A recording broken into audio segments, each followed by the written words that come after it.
अस्सलामु अलैकुम वरहमतुल्लाहि वबरकातुहू। वीडियो शुरू करने से पहले आपसे इल्तमास है कि वीडियो को देखने के बाद लाइक और शेयर ज़रूर कीजिएगा अगर पसंद आए तो, और चैनल को सब्सक्राइब ज़रूर कर लीजिएगा। जज़ाकल्लाह। हज़रत अब्बास रज़ियल्लाहु ताला अन्हु के औसाफ। हज़रत मुआविया रज़ियल्लाहु ताला अन्हु ने हज़रत इब्न अब्बास रज़ियल्लाहु ताला अन्हु से फरमाया और आप हज़रत अब्बास रज़ियल्लाहु ताला अन्हु के बारे में क्या फरमाते हैं। हज़रत इब्न अब्बास रज़ियल्लाहु ताला अन्हु ने फरमाया, अल्लाह हज़रत अबुल फ़ज़ल, ये हज़रत अब्बास की कुनियत है, पर रहमत नाजिल फरमाए। वो हुज़ूर सल्लल्लाहु अलैहि वसल्लम के वालिद माजिद के सगे भाई और अल्लाह के महबूब नबी पाक सल्लल्लाहु अलैहि वसल्लम की आँखों की ठंडक और तमाम लोगों के लिए जाए पनाह और हुज़ूर सल्लल्लाहु अलैहि वसल्लम के तमाम चचों के सरदार थे।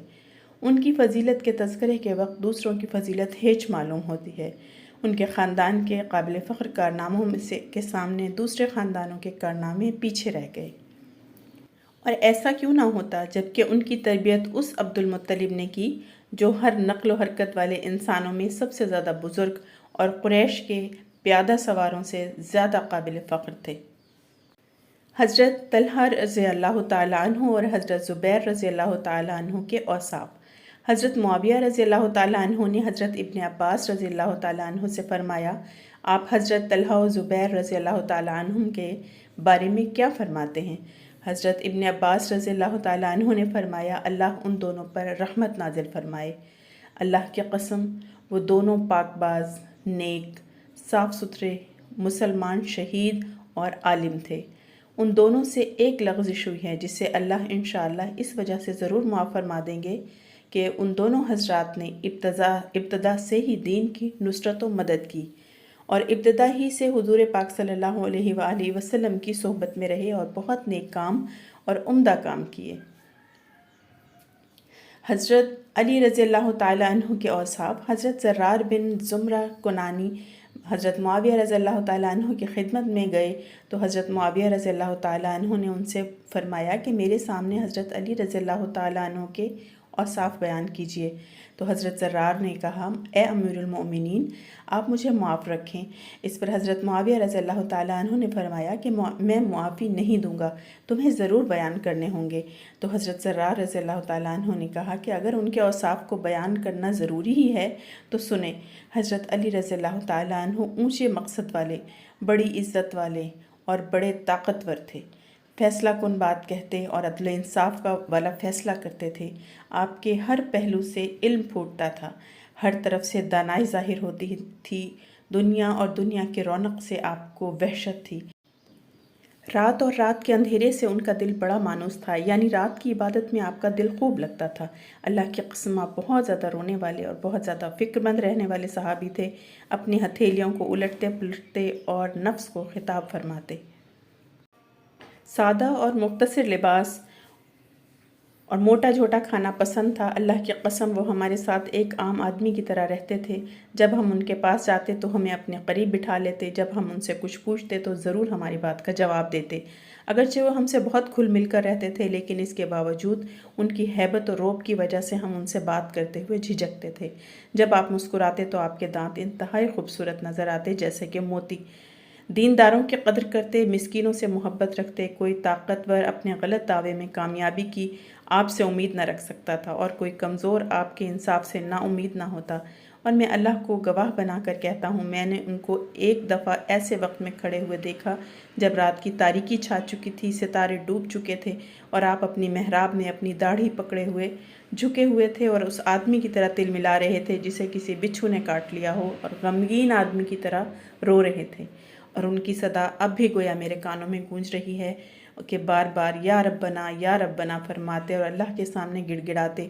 फिर दुनिया को मुखातिब होकर फरमाते, ए दुनिया, तू मुझे धोखा देना चाहती है, मेरी तरफ झांक रही है, मुझसे दूर हो जा, मुझसे दूर हो जा, किसी और को जाकर धोखा दे। मैंने तुझे 3 तलाक़ें दी क्योंकि तेरी उम्र बहुत थोड़ी है और तेरी सोहबत बहुत घटिया है। तेरी वजह से आदमी आसानी से ख़तरे में मुब्तला हो जाता है। हाय हाय, मैं क्या करूं? ज़्यादा सफ़र थोड़ा है और सफ़र लंबा है, रास्ता वहशतनाक है। یہ سن کر حضرت امیر معاویہ رضی اللہ تعالیٰ عنہ کی آنکھوں سے آنسو بہنے لگے اور ان کو روک نہ سکے اور اپنی آستین سے ان آنسوؤں کو پہنچنے لگے، اور دوسرے لوگ بھی ان کو دیکھ کر حضرت علی رضی اللہ تعالیٰ عنہ کے یہ اوصاف سن کر ہچکیاں لے کر اتنا رونے لگے کہ گلا رند گیا۔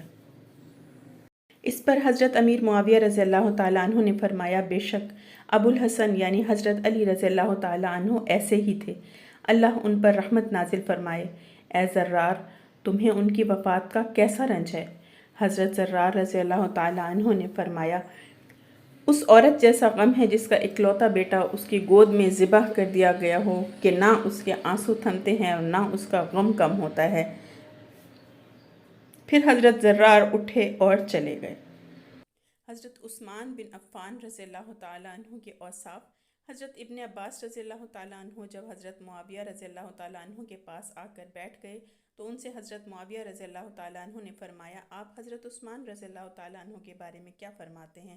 تو حضرت ابن عباس رضی اللہ تعالیٰ عنہ نے فرمایا، اللہ ابو عمر، یہ حضرت عثمان کی کنیت ہے، پر رحمت نازل فرمائے، وہ بڑے شریف سسرال والے اور نیک لوگوں سے بہت جوڑ رکھنے والے اور مجاہدین میں سب سے زیادہ جم کر مقابلہ کرنے والے اور شب بیدار اور اللہ کے ذکر کے وقت بہت زیادہ رونے والے، دن رات اپنے مقصد کے لیے فکر مند رہنے والے، ہر بھلے کام کے لیے تیار اور ہر نجات دینے والی نیکی کے لیے بھاگ دوڑ کرنے والے اور ہر ہلاک کرنے والی برائی سے دور بھاگنے والے تھے۔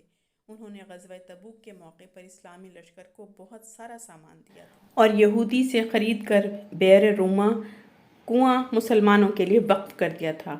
آپ حضرت محمد مصطفیٰ صلی اللہ علیہ وسلم کے داماد تھے، ان کی 2 صاحبزادیوں سے شادی کی تھی، جو ان کو برا بھلا کہے اللہ اسے تا قیامت پشیمانی میں مبتلا رکھے، آمین۔ حضرت عمر فاروق رضی اللہ تعالیٰ عنہ کے اوصاف۔ حضرت ابن عباس رضی اللہ تعالیٰ عنہ جب حضرت معاویہ رضی اللہ تعالیٰ عنہ کے پاس آ کر بیٹھ گئے تو ان سے حضرت معاویہ رضی اللہ تعالیٰ عنہ نے فرمایا، آپ حضرت ابو بکر صدیق رضی اللہ تعالیٰ عنہ کے بارے میں کیا فرماتے ہیں؟ تو حضرت ابن عباس رضی اللہ تعالیٰ عنہ نے فرمایا، اے ابو حفص، ابو حفص، یہ حضرت عمر رضی اللہ تعالیٰ عنہ کی کنیت ہے، پر رحم کرے، اللہ کی قسم وہ اسلام کے مددگار ساتھی اور یتیموں کا ٹھکانہ، ایمان کا خزانہ اور کمزوروں کی جائے پناہ اور پکے مسلمانوں کی جائے قرار اور اللہ کی مخلوق کے لیے قلعہ اور تمام لوگوں کے لیے مددگار تھے۔ وہ صبر و احتساب کے ساتھ اللہ کے دین حق کو لے کر کھڑے ہوئے تھے، آخرت کے ثواب اور اللہ کی رضامندی کی امید میں ہر تکلیف پر صبر کیا، یہاں تک کہ اللہ نے دین اسلام کو غالب فرما دیا اور کئی ملکوں پر اللہ نے مسلمانوں کو فتح دی اور تمام علاقوں میں، چشموں میں، ٹیلوں پر، تمام اطراف و اکناف عالم میں اللہ کا ذکر ہونے لگا۔ وہ بدگوئی کے وقت بڑے باوقار اور فراخی اور تنگی، ہر حال میں اللہ کا شکر ادا کرنے والے، ہر گھڑی اللہ کا ذکر کرنے والے، جو ان سے بغض رکھے یوم حسرت تک یعنی قیامت تک اس پر اللہ کی لعنت ہو، آمین۔ حضرت صدیق اکبر رضی اللہ تعالیٰ عنہ کے اوصاف۔ حضرت ابن عباس رضی اللہ تعالیٰ عنہ جب حضرت معاویہ رضی اللہ تعالیٰ عنہ کے پاس آ کر بیٹھ گئے تو ان سے حضرت معاویہ رضی اللہ تعالیٰ عنہ نے فرمایا، آپ حضرت ابو بکر صدیق رضی اللہ تعالیٰ عنہ کے بارے میں کیا فرماتے ہیں؟ تو حضرت ابن عباس رضی اللہ تعالیٰ عنہ نے فرمایا، اللہ ابو بکر پر رحم فرمائے، وہ اللہ کی قسم قرآن کی تلاوت کرنے والے اور کجی سے دور اور بے حیائی سے غفلت برتنے والے اور برائی سے روکنے والے اور اپنے دین کو خوب اچھی طرح جاننے والے اور اپنے اللہ سے ڈرنے والے اور راتوں کو اٹھ کر عبادت کرنے والے اور دن کو روزہ رکھنے والے اور دنیا سے محفوظ اور اللہ کی مخلوق کے ساتھ عدل و انصاف کا عزم رکھنے والے اور نیکی کا حکم دینے اور خود نیکی پر چلنے والے اور تمام حالات میں اللہ کا شکر کرنے والے اور صبح شام اللہ کا ذکر کرنے والے اور دینی ضرورتوں کے لیے اپنے نفس کو دبا لینے والے تھے، اور وہ پرہیزگاری اور قناعت میں اور زہد و تقوی، پاک دامنی میں اور نیکی اور احتیاط میں اور دنیا کی بے رغبتی اور حسن سلوک کا اچھا بدلہ دینے میں اپنے ساتھیوں سے بہت آگے تھے۔ جو ان پر عیب لگائے قیامت تک ان پر اللہ کی لعنت ہو، آمین ثم آمین۔